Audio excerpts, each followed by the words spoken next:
Good evening to my virtual theater appreciation class. My name is Triana Taylor, and I'm doing my check-in presentation on the Yoruba Traveling Theater. I am very much elated to share the information that I've learned with you all. So let's get it started. Before we can talk about what the Yoruba Traveling Theater is, we must talk about their history because this plays a very large part in why they're doing what they're doing. Oftentimes, minorities and just countries in general have to go through power struggles to gain the knowledge of what they really are and what they really stand for. In this case, the Yoruba people of Nigeria were taken over or attempted to be taken over European countries who didn't give any concern or any concern about their welfare or what they knew to be true.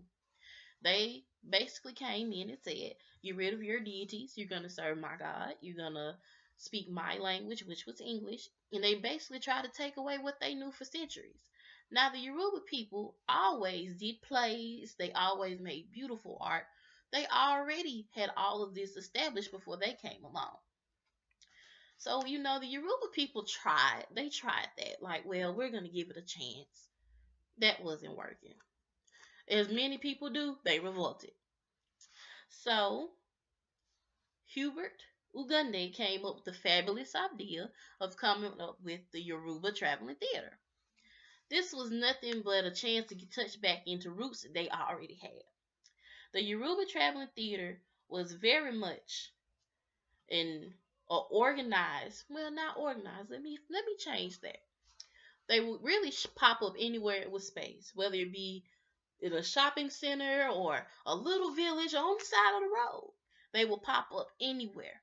But the costumes and the masks and the headdresses and the play itself was very organized. They actually asked for crowd engagement. They wanted the people in the crowd to participate. Their headdresses were colorful and beautiful. They have the most beautiful headdresses.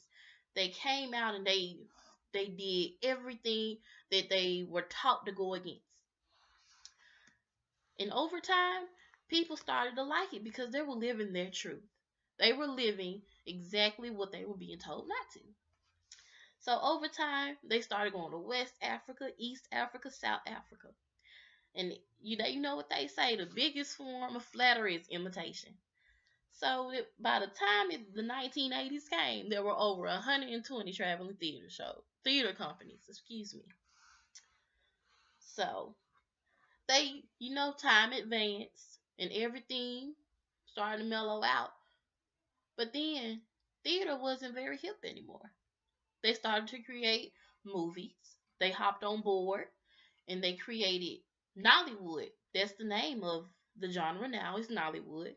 They came up and started making these beautiful movies.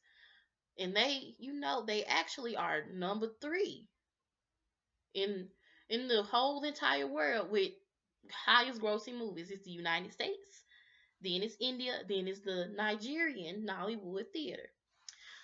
The people of the Yoruba Traveling Theater don't really do plays anymore because they make movies. This is my presentation on the Yoruba Traveling Theater. Thank you for your time.